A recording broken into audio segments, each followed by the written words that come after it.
Welcome to City Cinematheque, where the art and pleasure of the movies are the subject of serious discussion. I'm your host, Jerry Carlson, and I teach film studies at the City College of the City University of New York. Today we're screening W.S. Van Dyke's White Shadows in the South Seas, a film from 1928, a key year in Hollywood. Now, this is a film made in Tahiti and offering a kind of castaway story. And it's rich in oh so many ways, won the first Cinematography Academy Award. We'll be talking about that and much more after today's screening. Joining us will be Professor Lott from the CUNY Graduate Center, a noted expert on American culture and its racial representation of the other. Now, take this trip to the South Pacific in White Shadows in the South Seas. Welcome back to City Cinematheque. I hope you've enjoyed this trip to the South Pacific in 1928. It's an extraordinarily impressive film in any number of ways, and there's a lot to talk about. And I'm happy to have now, for the first time on City Cinematheque, a member of the faculty here at the CUNY Graduate Center, Professor Lott. Eric is the author of numerous works, including Love and Faith, a study of Black minstrelsy in the 19th century, and most recently, Black Mirror, Cultural Contradictions of American Racism. He works across media, talking about literature, music, film, and all of the aesthetic manifestations we have in any culture. Welcome to City Cinematheque, Eric. Thank you for having me. Great, great. So let's just start with the year. 1928 is quite a year both in Hollywood, and it's also a very interesting year in American history itself, because we all know 1929 will follow. So let's locate the film in that kind of way. No, it's a very interesting year. For one thing, it comes just 4 years after the Asian Exclusion Act, the immigration bill passed in 1924. So it's very interesting that it's set in such a location, the Marquesas, Tahiti, the South Sea Islands, and as though to cross a border that had legally been set in place just a few years earlier.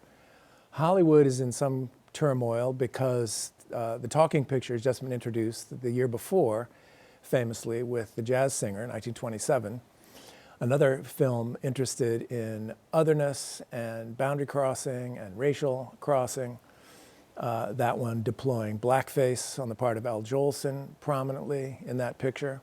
And this, while not a talking picture, does have sound elements that are very interesting, even as it pursues all kinds of ethnographic strategies in going to the South Sea Islands and trying to capture on camera all these different ways of life that it wants to put before you.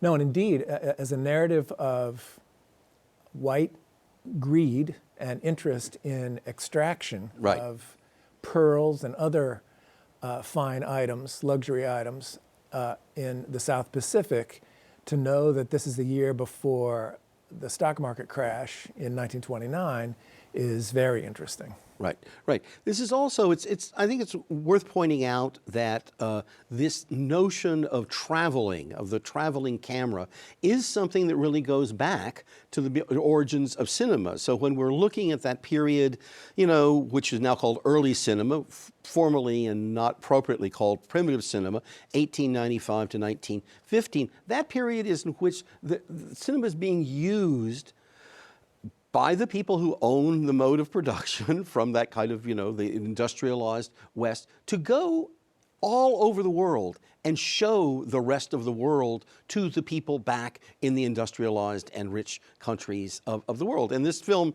you know, as much as it's specifically about going to these islands and this particular very innocent island, you know, et cetera, partakes of that tradition. And as you and I were talking off camera, that tradition even goes back further in American literature. You want to throw in something on that? Yes, it's striking to me that though his name is nowhere mentioned, Herman Melville has his fingerprints all over this narrative. Tell me how. It's basically the story of Melville's first novel, Typee, which is 1846, in which a sailor, Tomo, based on Melville's own sea travels, goes AWOL off a ship and finds himself in the Marquesas and has adventures remarkably similar to those presented in White Shadows in the South Seas. The lead Marquesan woman is even called Fayaway in the novel Typee. So although I gather that this film is based on a series of novels by one Frederick O'Brien Right. In the teens, I can't imagine that O'Brien did not know Melville's text. And so it's really kind of a cinematic version of Melville's early work. So pointing way back into the 19th century, even as the film in many ways points forward to various instances like, I don't know, it's a Castaway film, so you have Tom Right. Hanks's Castaway, various other kinds of travelogue and seafaring films. Right. But it very much, and it really makes use of its traveling shots and its border crossings, and the effects are quite stunning, which, as you know, is why one of the reasons it won the award for cinematography that year. Absolutely. And it's also, there's a little bit of production background that we should also mention, because this comes not so long after both Nanook of the North and Moana by Flaherty. And so this production actually originally had Robert Flaherty involved in it, but his method of filming was so, slow by MGM studio standards that they, that relationship broke up, and Woody, one-shot Van Dyke, as he came to be known in the industry, who was there to assist Flaherty, took over and then made the film on budget, as he usually did, under time, and in the MGM, manner. But it's worth recalling that Flaherty is one of several people who has developed this genre. Well, it was for Moana that the word documentary is actually coined by John Grierson. But people are coming to terms with these hybrid forms of what we might call docufiction now, or docudrama, because even something like Nanook of the North, no, he was restaging things from previous moments in the life of the indigenous people, not that. And we have this similar kind of thing happening here, of going to find an idealized other culture. And that creates, I think, some contradictions in the film between, in a certain sense, what the story is saying, and then what the whole process of making the film is saying. So let's talk about that a little bit. Sure. Well, first on W.S. Van Dyke, Woody Van Dyke, it's very interesting to think of him. A few years later, one of his most famous works is The Thin Man, which Absolutely. leads to the whole Thin Man series of William Powell and Myrna Loy. To think of him, he got a name for not slapdash, but very quickly built pictures in rapid succession that became big hits. The Thin Man series was enormously popular. So to be immersed in White Shadows in the South Seas and see how elaborate the setups are, really, is very interesting. And he still evidently worked very quickly, much more quickly than Flaherty would have. To get that documentary stuff, to get the elaborate setups, the special effects, the shipwrecks, the typhoon, island life, all that stuff is very interesting. But what that means, to turn to the second part of what you said, is what that means is an immersion in a kind of extraction of island life for Hollywood viewers back home that mimics the kind of extraction of the divers going down for pearls within the frame of the film. And though it plays moralistically heavily with the notion of these white shadows and white evil and white greed, and is striking for its critique of whiteness and a kind of what we can only call kind of capitalist extraction modality. It itself participates in that extraction modality in going to the South Sea Islands, in grabbing all these shots and scenes and bringing them back home. And doing it in a form that is that's essentially a savior narrative that wants to save the islands from white greed, even as it's pursuing in its somewhat greedy fashion these shots and scenes for white viewership. Yeah, so that brings up this whole questions of the actual the structure of the narrative and the balance in the narrative between the white or European descended characters and the indigenous islanders. This is something you've thought a lot about in the way in which Americans choose as a culture to represent the other and to negotiate with that representation of the other and to come up with this whole notion of that we're mutually constituted, that we need each other to understand who others are, sometimes for the better and sometimes much for the worse. So how do you think this film fits into that in terms of the way it portrays the islanders, the roles they have, both in the story and how they're treated cinematically? Yes, it's a classic kind of what historians have called romantic racialist narrative. In the sense that it wants to sympathetically portray other cultures, non-white cultures, but in doing so falls into the pitfalls of representation that turn them into cliched, stereotypical, useful narratives of the other for white consumption. Islands are presented in this Edenic fashion that is way too good to be true, probably false to reality.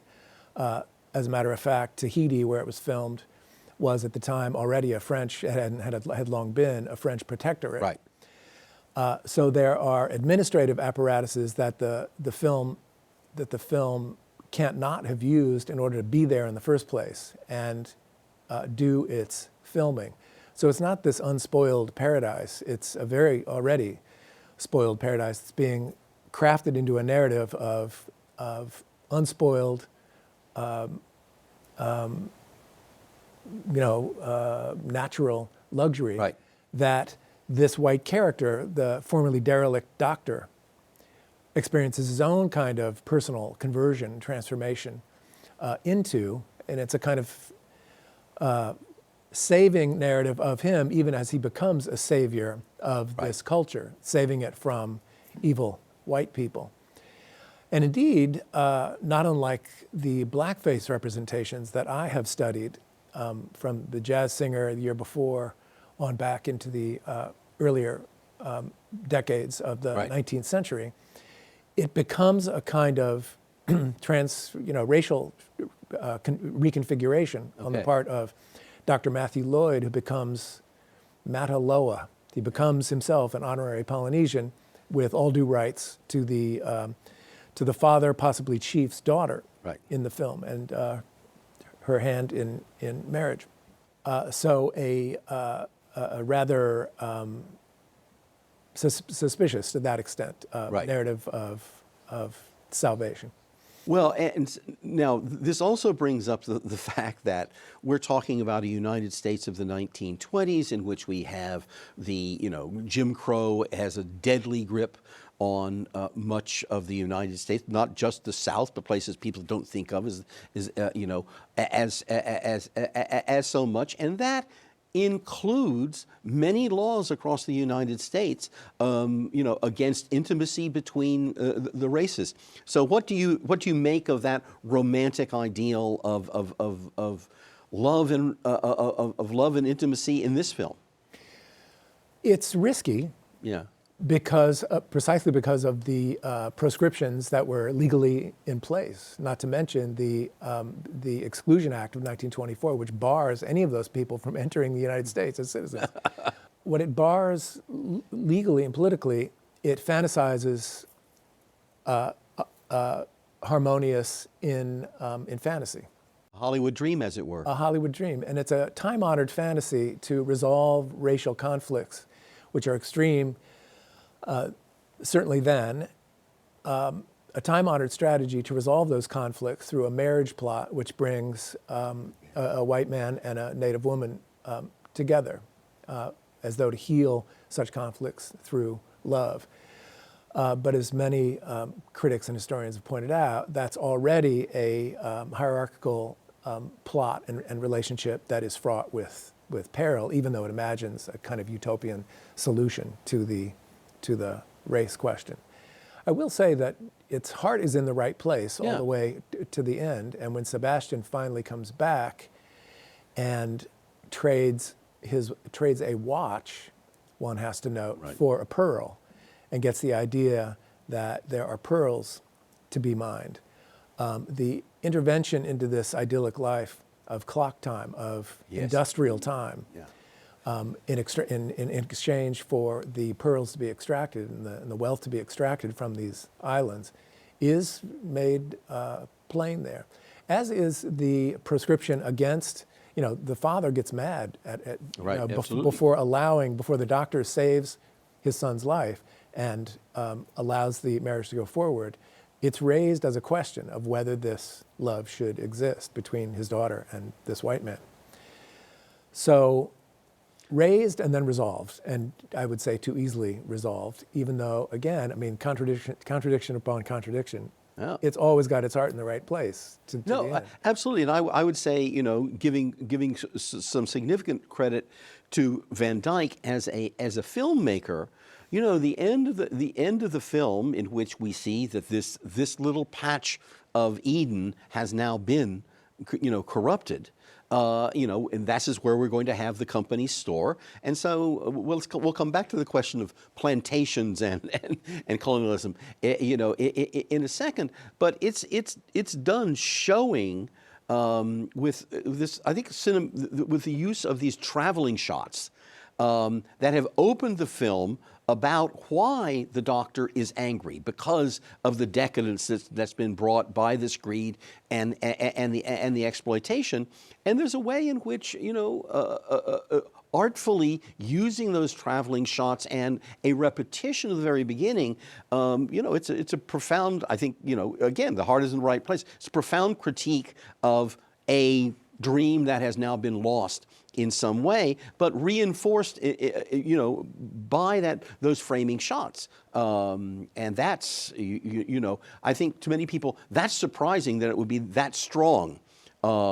And there's no happy ending, because a happy ending would mean you would have to accept some of these things, but it's also not a happy ending because the corruption is manifest. These people are now being violated and exploited in the film. Yes. If you want to lean really hard on the film, as I'm inclined to do, this is the fantasy of the happy marriage between the doctor and the native woman is the fantasy that allows the extraction that happens at the end. It's the liberal fantasy that allows the plunder of this place to take place. But in ending with, on a very down note, with Sebastian as the overlord, right, with this tawdry shop, right, in which capital, the extraction of materials is taking place. It sort of knows at least what it's involved itself in. Well, and I must say the film, because again, it's always good to remind ourselves that the 20s and up until 1934, that the studio system could push the envelope in a number of ways on a number of topics. Now, they are in the service of a dominant ideology. We all understand that, but the degree to which sex work, as well as turning people into time wage laborers and commodity fetishists. I mean, they're now here to work on time to get money to buy things from the people who are exploiting them. But that also in the film is the darker side of the sexual fantasy, is the revelation of how much the corruption includes the introduction of serious sex work and exploitative sex work. And that's the film would be, if you go 10 to 15 years forward, John Ford in something like Stagecoach is going to have to, he can show that, but it has to be in the back of the mise-en-scène to show you how much a frontier town is full of brothels. And here, it's very much up front on this. There's the loss of the romantic dream of the marriage, but part of that loss, which helps resolve certain things, also means that you see exactly what's going to be happening to the gendered place of these women, with the company store and all that comes with it. Yeah, that's right. No, Melville, to go back to Melville. Sure, please. Made no bones about, sailors having their way with all the spoils of the island, and sex is very strongly implied although it's not explicitly represented in Melville, even though Typee is kind of a withering critique of exploitation of such islands. By the time you get to this film, there's the elaborate scene of the woman oiling the doctor, and it's basically a scene of sex work, right? About which the film is very explicit. And it's interesting the mention of Ford and the institution of the brothel being foundational to such societies, because that is very strongly implied, until by 1971 and McCabe and Mrs. Miller, basically Altman says that's it. That's how we won the West. I mean, that is the outpost of progress, to invoke Conrad. That is the outpost of progress, a brothel and a general store. Right. So I have to plug here, I have to plug a non-American film that's not as well known as I think it should be, available now, streaming like so many things are, and that is Jan Troell's The New Land from about 50 years ago. It's a Swedish film in which we see young men who don't want to stay in Minnesota and what it was like to be on the frontier, and it does not partake, or it does not partake of all the normal tropes of the Western, and shows us exactly this kind of molten society of no rules whatsoever, which means the exploitation of numerous kinds of people. So, what would you say? We just got a minute or so left. So, what are your kind of takeaway thoughts about this film, Eric? It's an interesting instance of racial representation around the moment of the jazz singer as the Hollywood industry kicked into a new and different gear. It's very interesting to think about the studios themselves being rather clueless about what the next move was going to be. Was it going to be sound? It wasn't at all clear, even though the Warner Brothers had invested heavily in it in order to produce The Jazz Singer. The studios were still resisting sound. What themes, what tropes were going to govern the new system, which flourished all across the 1930s. It's interesting to see it, therefore, as kind of an allegory of Hollywood's own extractive impulses. Like, is it going to be for ill or for good? How are we going to pursue the next moment in filmmaking? To the tune of, all across the 30s, 500 films per year. Right. An astounding number of films. Absolutely. Every year churned out by the studios, by the Big Five studios. So it's a very interesting, sort of pivotal, transitional moment that is impressive in its own right for its cinematography, in its location and traveling effects that it pursues. So, and on the part of key players like Woody Van Dyke, who would go on to distinguished careers after this. So it's a fascinating moment. Yeah, absolutely the case. So, if you've liked what we've been chatting about here today, I'd like for you to come back in coming weeks in City Cinematheque. But how would you know what's going on? Well, there's a good way to know. There's actually two good ways to know. As always, I want to invite you to visit the website of CUNY TV. That's www.tv.cuny.edu.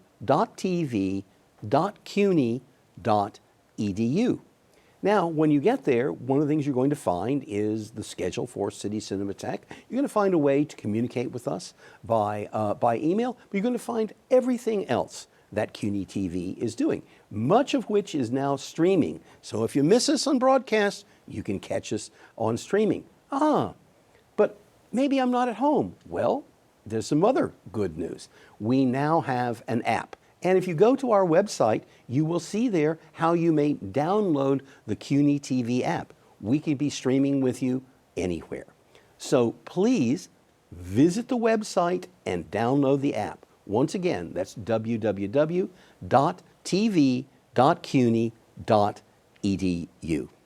Eric, what a pleasure to have you here on City Cinematheque. And I'm very happy that Melville got a plug. A man who deserves many a plug and who is ahead of himself in oh so many ways. And I look forward to the chance to chat about some other stuff another time. Me too. It was my pleasure. Great. Thank you, Jerry. And thank you for joining us here today. And please stay with us in coming weeks as we continue to stroll through the archives of film history. But for now, it's goodbye.